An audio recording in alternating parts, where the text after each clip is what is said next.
নমস্কার, শুভ সকাল। আমি সুধা, আপনারা দেখছেন সুধা রান্নাঘর। তো সুধা রান্নাঘরে আজকে চলে আসছে থোড়। তো আজকে থোড়ের রেসিপি করব, কিন্তু একদম নতুনত্বভাবে। দেখতে থাকুন ভিডিওটা। থোড়গুলো কেটে নিচ্ছি।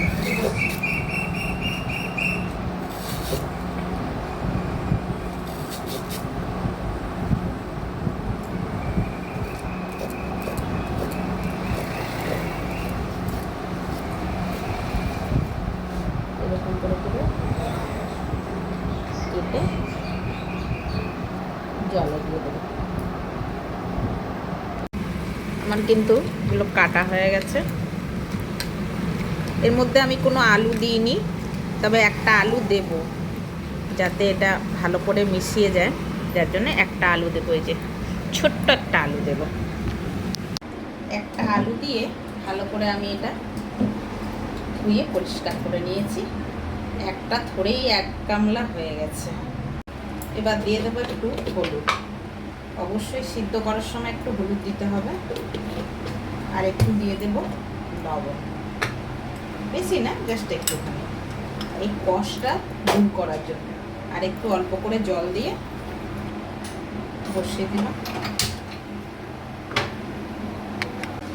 একটা মিক্সি বোল নিয়ে নিয়েছি, এর মধ্যে আমি দিয়ে দিচ্ছি কয়েক টুকরো আদা, বেশি না, জাস্ট অল্প একটু আদা দিয়ে দিচ্ছি। সর্ষে মশলাটা আমি করে নিচ্ছি। সাদা সর্ষে দিয়ে দিলাম 2 চামচ, দিয়ে দিচ্ছি পোস্ত 1 চামচ, দিয়ে দিচ্ছি বেশ খানিকটা চিনে বাদাম। এটা ভাজা বাদাম আছে, আপনারা কাঁচা বাদাম দিতে পারেন, কোনো অসুবিধা নেই। বেশ খানিকটা দিয়ে দিলাম। দিয়ে দিচ্ছি একটু লবণ, দিয়ে দিচ্ছি কতগুলো কাঁচা লঙ্কা, দিয়ে এটা বেটে ফিরে আসছি। মশলাটা করে ফিরে চলে আসলাম। চলো, সেদ্ধ করে জল ঝরিয়ে নিয়েছি। এই যে এটা দিয়ে এবার ভালো করে আমি এটা ফেসে নেব। এরকম একবারে ভালো করে ফেসে নিয়েছি, ম্যাশ করে। আর এই যে জলটা, কড়া বসিয়ে দিয়েছি, কড়াতে তেল দিয়ে দিচ্ছি। তেল গরম হয়ে গেছে, একটু 5 ফোড়ন দিয়ে দিলাম, দিয়ে দিচ্ছি 2টো পেঁয়াজ। তেলটা আপনারা যে যেরকম খাবেন সেরকম অনুযায়ী দেবেন। পেঁয়াজটা অলমোস্ট ভাজা হচ্ছে, একটু ভাজা হয়ে গেছে। মধ্যে দিয়ে দিলাম একটু ধনে গুঁড়ো আর একটু জিরা গুঁড়ো।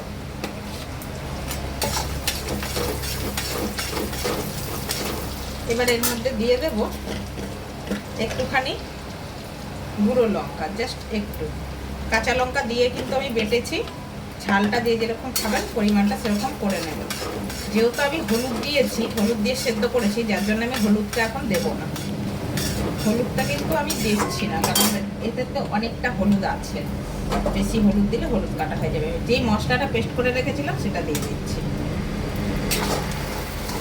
আর অবশ্যই মশলাটা যখন পেস্ট করবেন, যেহেতু সরষা আছে, একটু লবণ ব্যবহার করবেন। মশলাটাকে কিন্তু আমার ভালো করে কষছে, তেল ছেড়ে ছেড়ে এসছে। এবার এর মধ্যে এই যে এটা দিয়ে দেবো থোড়টা। এই থোড়টা একবার এরকমভাবে রান্না করে দেখতে পারেন বন্ধুরা, খেতে কিন্তু অসাধারণ লাগে। যেহেতু এতে মোটামুটি সব মশলা দেওয়া আছে। এবার আমি গ্যাসটা কমিয়ে এটা কিন্তু সিম করে গ্যাসটা রান্না করব। এটা সিমেই রান্না হবে। এবার আমি দিয়ে দিচ্ছি লবণ। যেহেতু এর মধ্যে লবণটা কিন্তু সেরকমভাবে ব্যবহার করা নেই, শুধু সিদ্ধ করার সময় একটু কষটা যাওয়ার জন্য লবণটা ব্যবহার করেছি।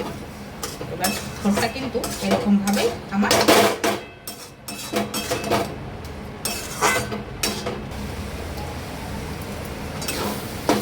শুকিয়ে এসছে।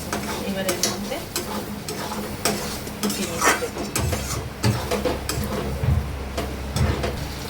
দিয়ে দেবো এর ভিতরে চিনি।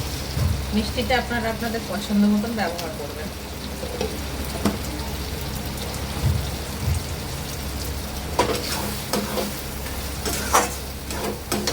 এই ফোড়ের রেসিপিটা একবার গরম গরম ভাতের সাথে খেয়ে দেখবেন বন্ধুরা, আশা করি আর কিছু লাগবে না।